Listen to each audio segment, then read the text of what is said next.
Welcome to the latest edition of Entrepreneurship Bites. This week, Gonzague chats with Emily Kucharski, co-founder of Wholesum, a business revolutionizing how free text is analyzed, helping companies to derive greater insights from historically difficult to analyze data. If this is your first visit to the podcast, meet the team. This is Kate. I'm Yixuan Elena. This is Owen. This is Gonzague. We explore how entrepreneurs take sparks of inspiration into real-world impact. From the coffee table ideas into the real-world global venture. So grab your coffee, tune in, And Let's take a bite of entrepreneurship. Welcome back, everyone, to the Entrepreneurship Bites podcast. And here today we have Emily Kucharski. So how are you, Emily? I'm great, and you pronounce my surname really well. Not many people do that, so thank you.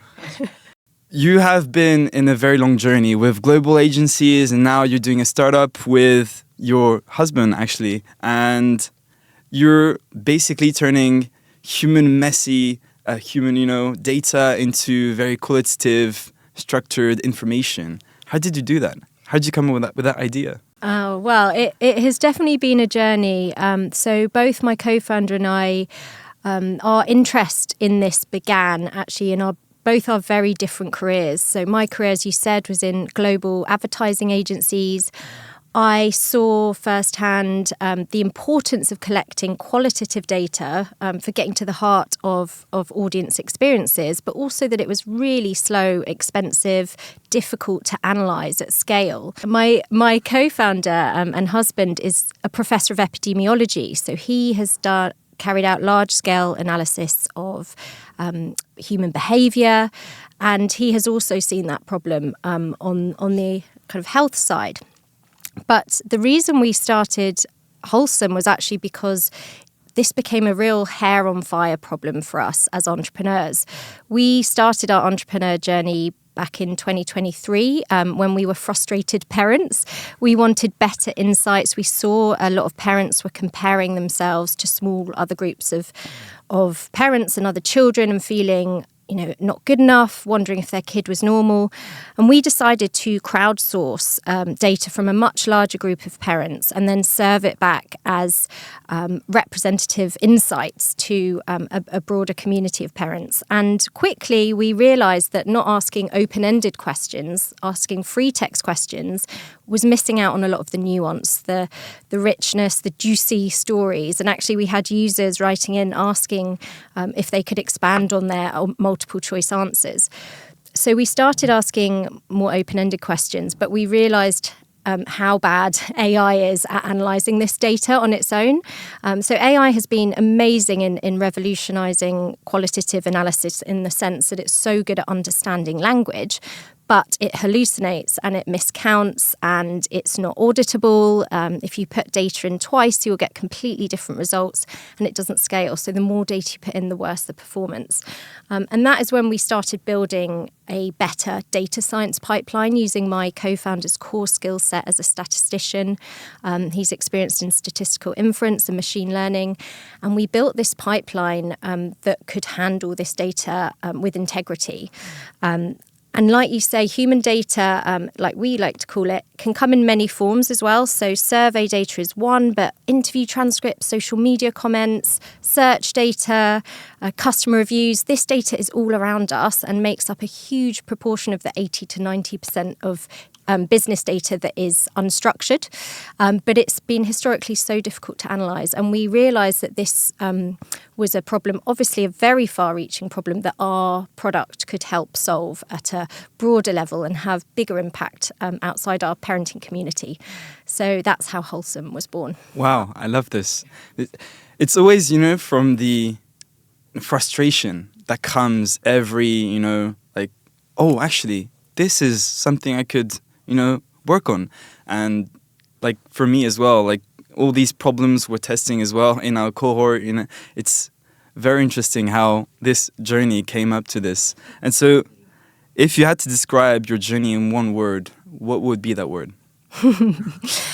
God, I've not thought about this in one word, but the first word that comes to mind, which is, I don't know if this is a slightly rubbish word, but unfolding, like you do not know what's ahead of you in the journey of entrepreneurship. Like you say, you start with a problem that you feel acutely and you really want to solve, but actually that is just the beginning, because you need to figure out if other people feel that too.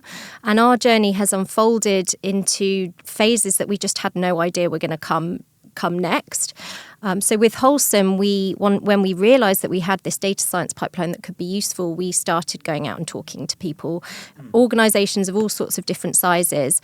And we were almost sceptical that they would find it useful, actually. We went with needing to be convinced that we really had something that they would need, which was very different to our parenting platform, where we had this idea, thought it was amazing, and was determined that everyone else would too. And we did get many users, but Wholesum happened very differently. So we went out and asked people about the problem. We tried to gauge how they were solving it already, and we realised that many organisations hadn't solved it, and that led us to just talk to bigger and bigger organisations, including universities like Imperial, but research consultancies, and then to advertising holding groups. Now we're talking to healthcare and financial services, high trust industries where reliable, accurate, scalable, auditable, qualitative data analysis is essential for good business insights. And we're realising that we can really help solve that. I feel like unfolding is the best word you could have chosen. No, because when I understand better your story, I really understand why. And, with the previous business you did with the parenting platform, like the way you pivoted into really talking to customers, understanding the problem what they had, and then collecting their feedback and really build a platform they need and they want. And this is the best thing you can do. That's how it works. And how would you explain Wholesum in simple terms? Yeah. So I have to be careful, because I've been explaining it in quite a technical way, because we've been talking to data science teams and investors for the last few months. So I talk about it as an intelligence layer, which is quite an AI term.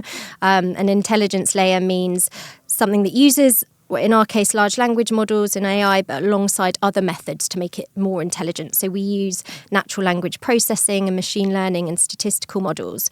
But in a very simple sense, Wholesum is an analysis engine for this very rich but messy audience data.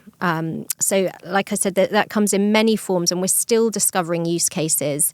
But we know that there are lots of applications, and our big task now is figuring out where we focus for the next year, 2 years. Of course, like there's different paths you can take, and really understanding what the customer's needs is half the way to go. And what got you obsessed with unstructured data overall? Yeah, good question. I didn't know it at the time, but my career in creative advertising agencies is completely what triggered it. And when you work in creative agencies, the creative work is the sexy, exciting bit. But what I realise now is that I really loved the data and insights bit. I don't think I really admitted it to myself at the time, but that act of kind of uncovering these nuggets of insight into your target audience that you do before you even start writing a creative brief was so fascinating to me. And learning more about people and how to make products and services that serve them better. And a real highlight for me in my advertising career was helping a fantastic strategy director called Rachel Pashley launch a female insight consultancy. And I got to do that within the creative agency I was working at the time, J. Walter Thompson, which is part of WPP, a big holding group. And this insight consultancy was all about changing the conversation around how women are talked to in advertising and the media.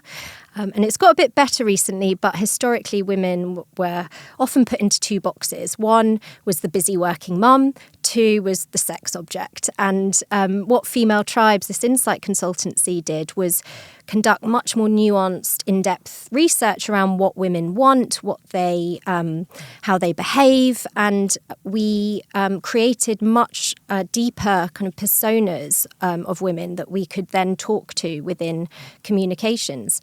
So that was a huge turning point for me in terms of what I realised I loved doing, but it also ignited a startup taste, an appetite, because it led to me being seconded at a tech startup for a little while. I got completely hooked on the culture and the energy and the dynamism and the fact I absolutely loved being hands-on with creating a product. I got to help the team thinking about go-to-market and the product roadmap and the brand.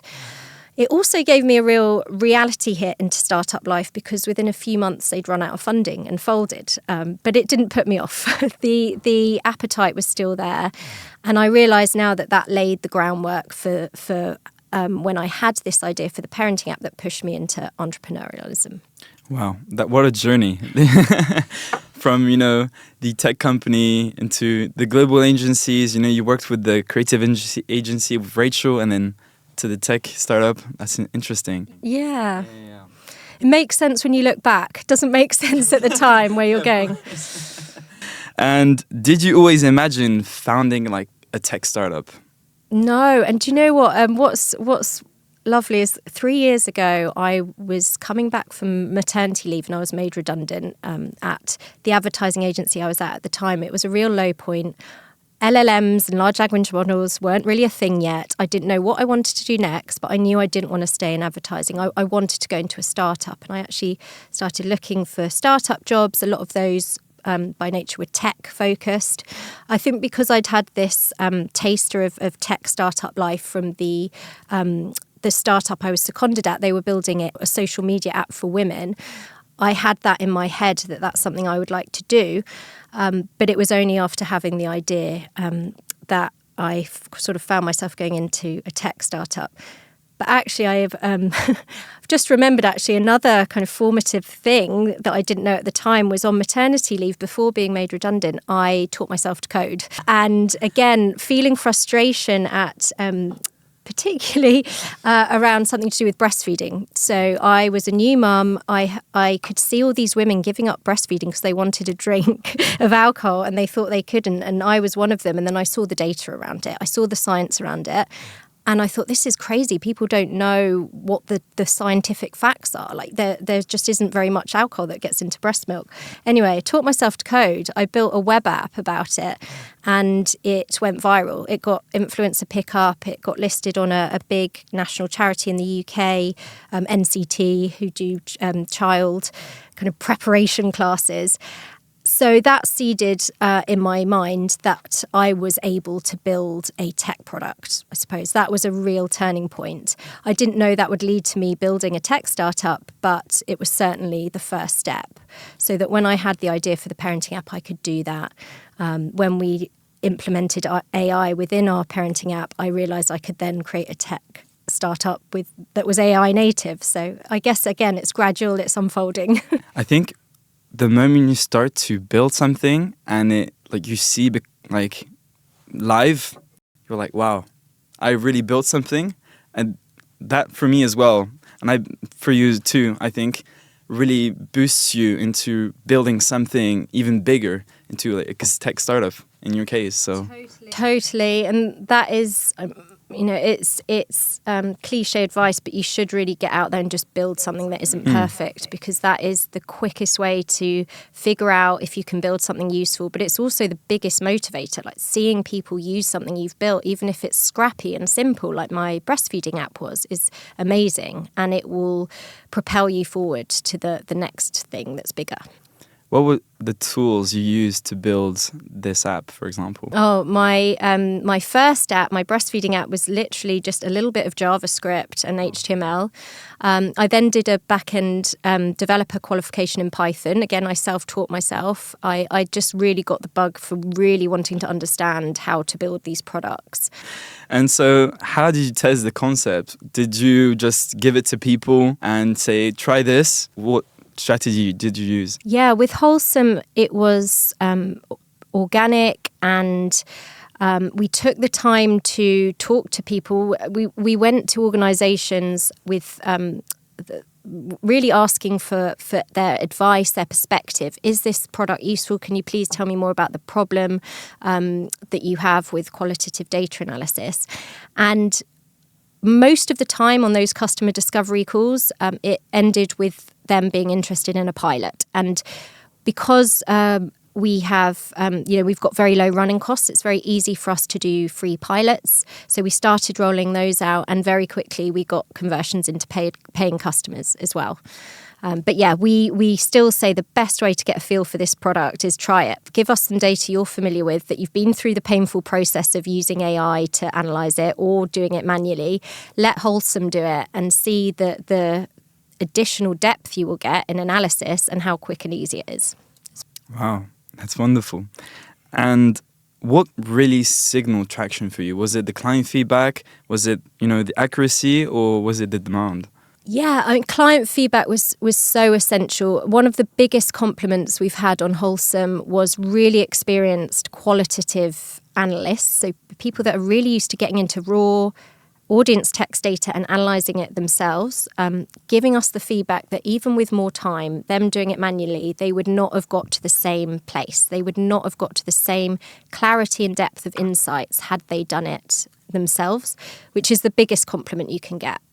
Especially in the world of AI, AI is a lot of designed, a lot of the AI tools that exist now are designed to have humans in the loop because they're not perfect, they hallucinate, they have errors.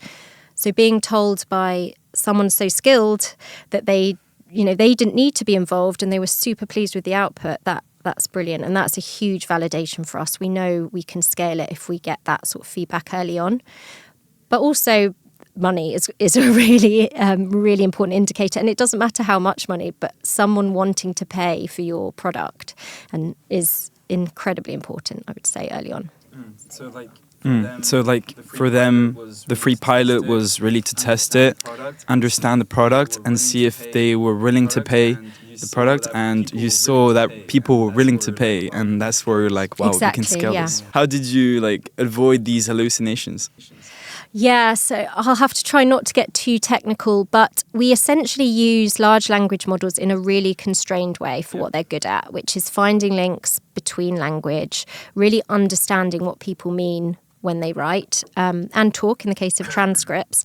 But we don't give large language models any tasks where there is a ground truth, i.e. there is a right or wrong answer, like how many respondents were there, is this quote made up or not? We use other methods to do that, and we can verify that all our quotes and numbers are accurate. Wow. And Wholesum works in sensitive sectors like healthcare and policy. And how did you build trust early in these sectors?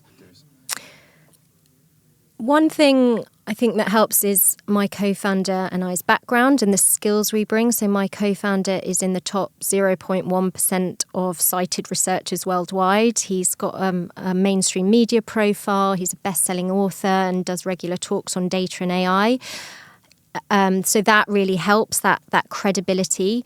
Likewise, I have a lot of experience in the commercial application of insights, working with global brands in high trust sectors as well, like healthcare and finance.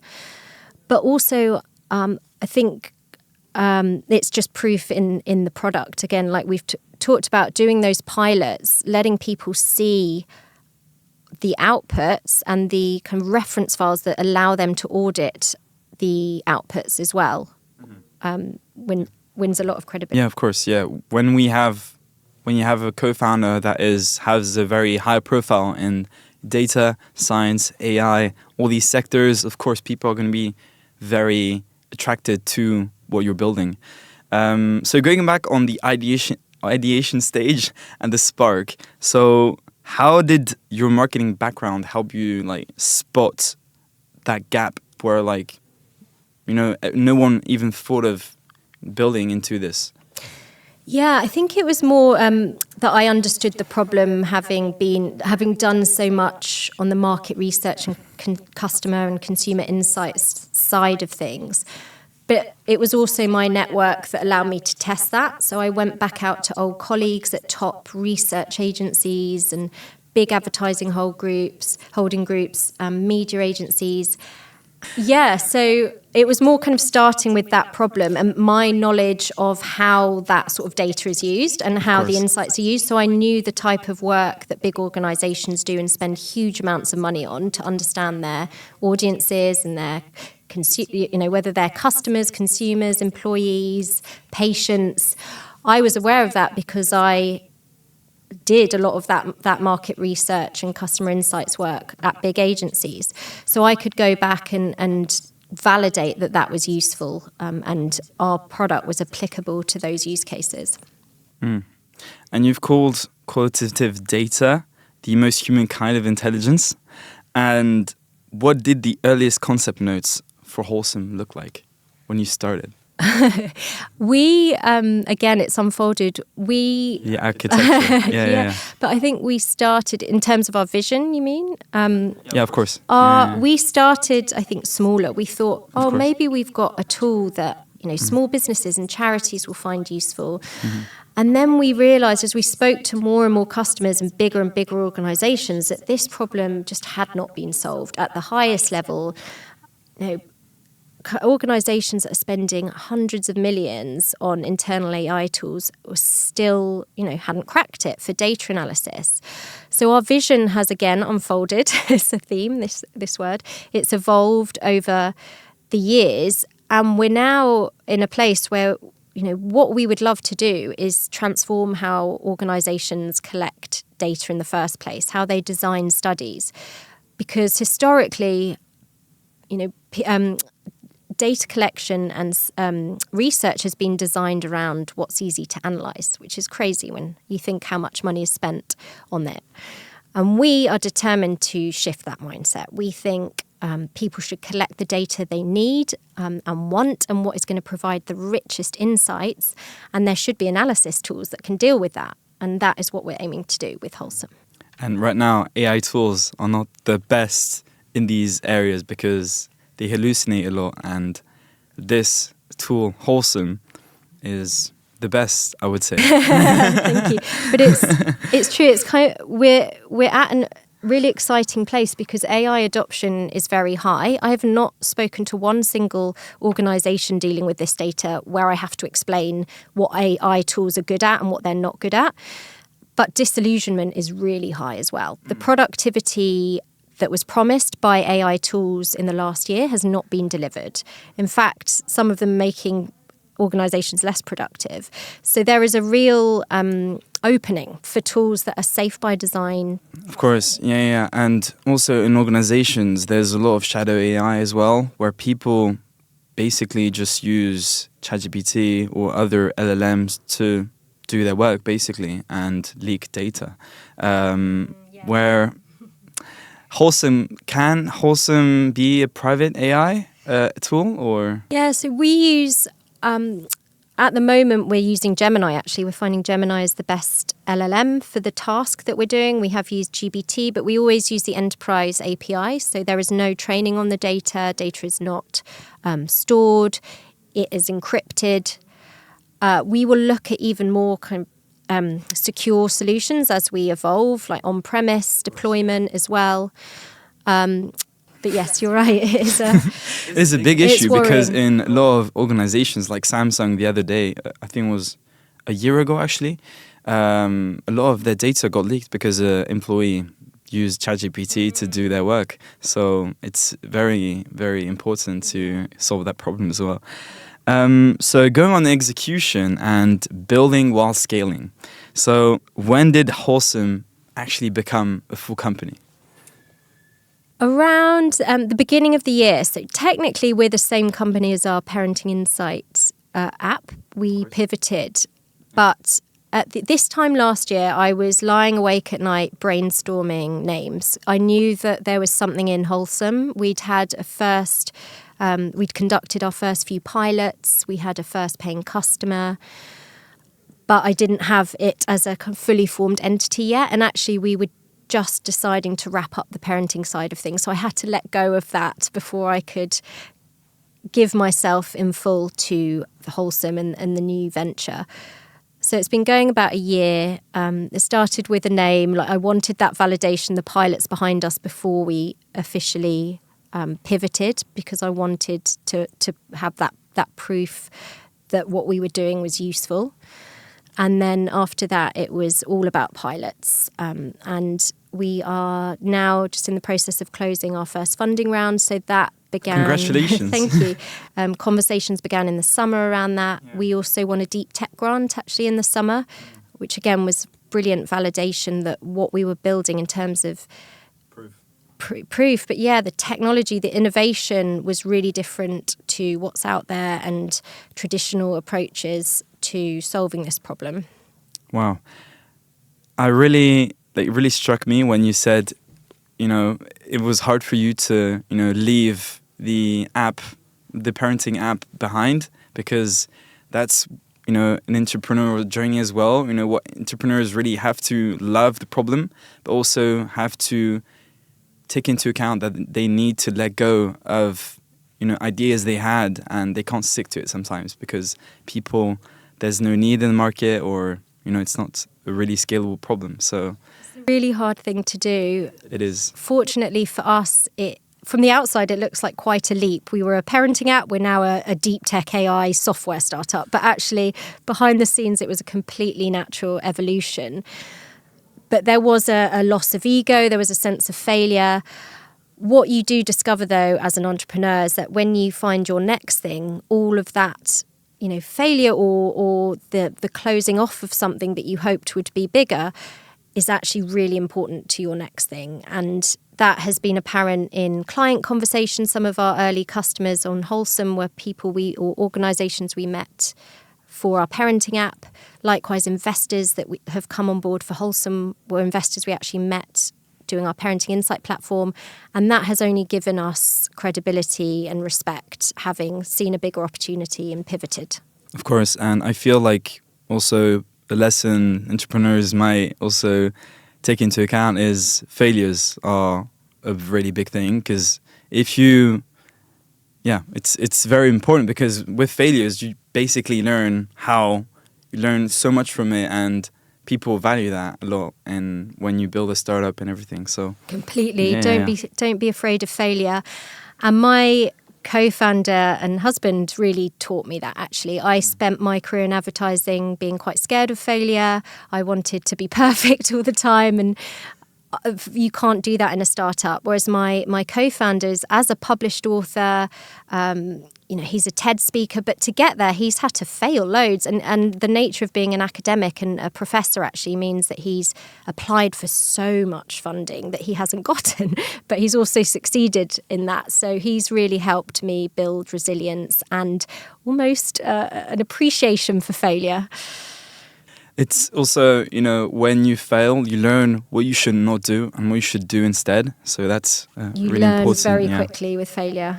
Of course. Totally. And so going back on execution again, how did you find the right technical talent? Of course, your co-founder is very talented in the AI space, but do you have any employees or people you work with alongside, or? So today it's actually just been me and my co-founder.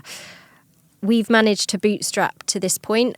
The grant that we won in the summer was super exciting because we got to engage with a software development agency who are building the self-serve platform for us. So my co-founder has built the core of the product, the data science pipeline, but we needed professional software developers to do that app quickly. It would have taken us far too long, and we wouldn't have done it to the best standard.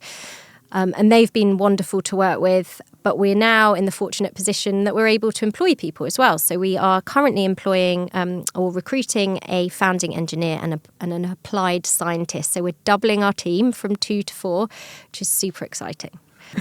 And what were the biggest headaches in terms of data quality, funding, and onboarding of clients? 3 very different questions. Shall I start with? You can start with anything. Fundraising is a real roller coaster. It's tough.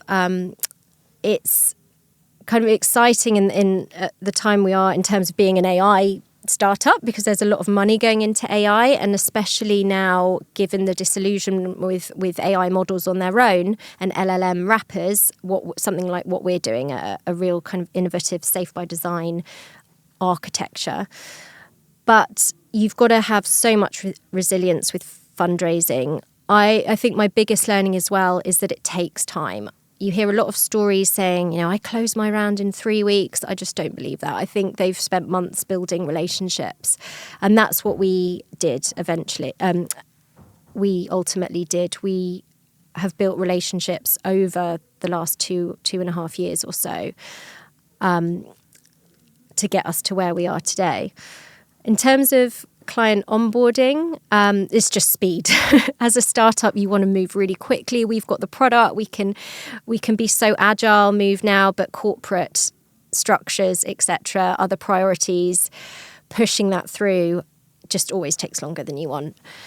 What was your third Data point? quality.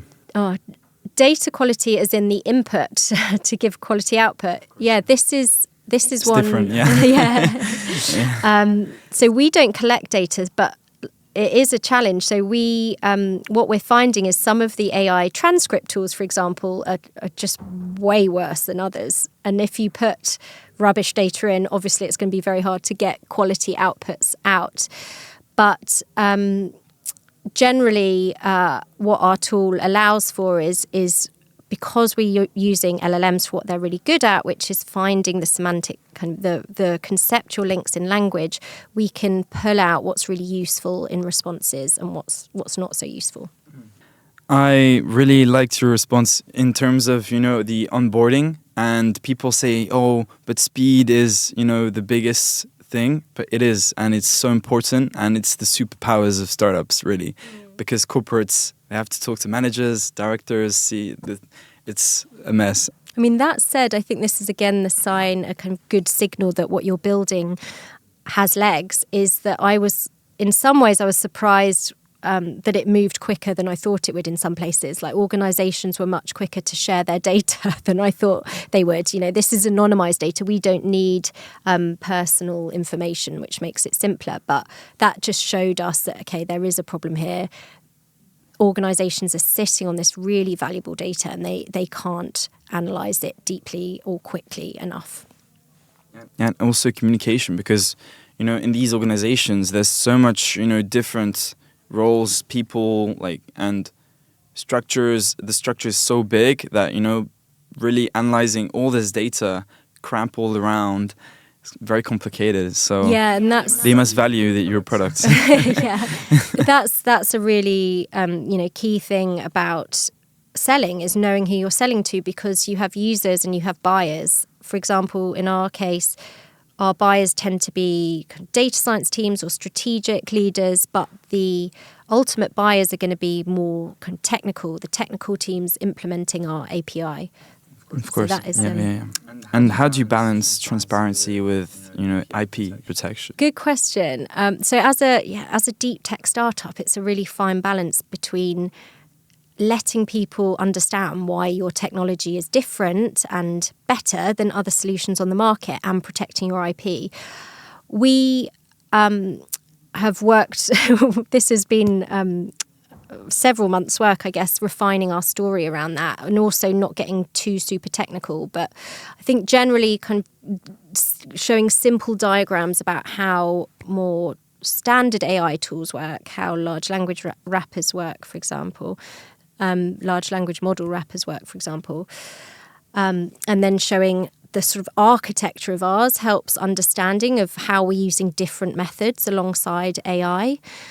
But yeah, IP is a really interesting one. I could talk for ages on that. We looked at patents, for example. That's very complicated in the software world. It's also incredibly slow. We were told by a lawyer it would take over 4 years to get a patent, in which point our technology would have probably totally changed. So it's not really a feasible route for us at the moment. I think, like all startup kind of ideas, though, that fear that someone's going to steal it, ultimately, you've got to get your technology, your idea out there in the world, and you've got to take some sort of risk. You're so right. And I feel, experienced co-founders and founders in general, entrepreneurs, are not scared of just giving out their product, because what are they going to lose? And it's so hard to implement that people are just, they're not as passionate as you about the problem, so they won't be able to, do and execute this, solution. So Exactly, and I feel like bringing it out to the world is the best policy exactly for startups. Yeah, and defensibility comes in different layers. It's your founding team skill set. It's all the customer discovery you've done. In our case, it's all the data that we've already processed that has taught us where our product could be better. And that would be very hard to catch up on from scratch. What tough moments really like inspired you into, like shaped you on how you lead now the company? Definitely not taking criticism or feedback personally, and learning which bit to listen to and what not to listen to. I was sort of naive when I started out, particularly with the parenting platform, that I just wanted everyone to like it and I wanted everyone to find it useful, and that's just not realistic. You've got to figure out who is going to find it useful, who loves your product, and then work out how can you build the best product for those people. You have to filter. Yeah. Exactly. So in terms of Wholesum, when we, have calls that maybe, they don't see the value straight away, and actually we're tending to see it's the larger organisations that are seeing even more value. Like you have to accept that and say maybe, large language models are fit for purpose for them. They don't want, deeper analysis. They don't want accurate analysis. They just want a quick read on something. That's totally fine. You've got to take it on board and move on and figure out who's really going to get the value out of your product. Of course, I think also one thing we can take out from this is the fact that people, like everyone, even myself, really wants, we always want, when we build something, we want everyone to know, like, and say, wow, this is amazing, I love this product. But the reality is, some people don't care. Yeah, exactly. Some people will say, oh, but this is bad, this is a bad product. So you have to deal with it and move on and just take the positive side of it. I wanted to ask you a question as well. How did you learn about adaptability? In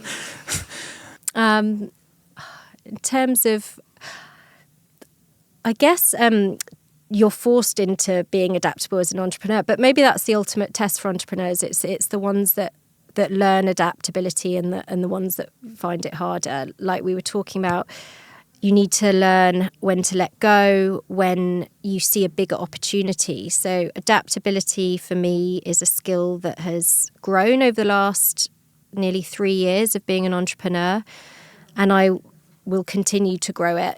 I don't know where Wholesum will be next year. I know it won't be in the form that it is now.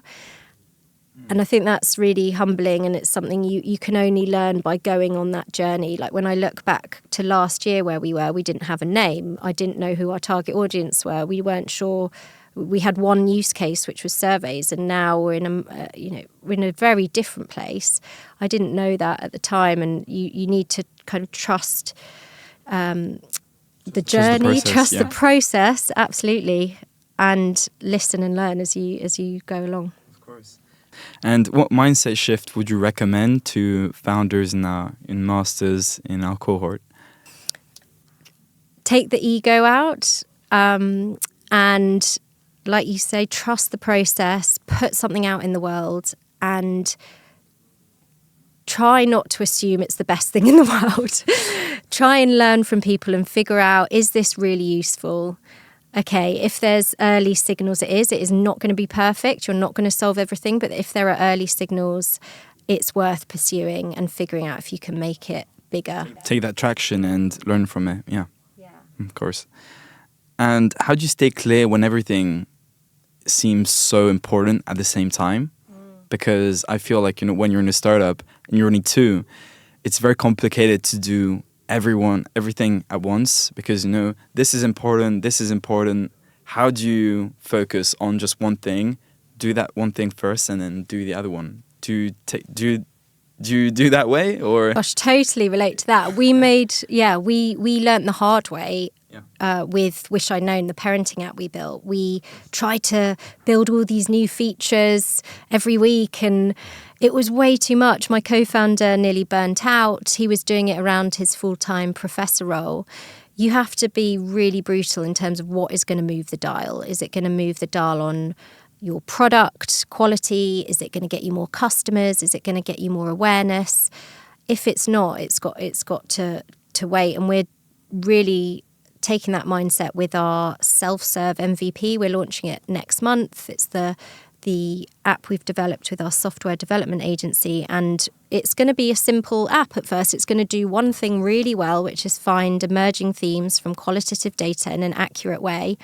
We can't do all the statistical analysis features that we can do at the moment slightly manually. We're going to have to build those in slowly.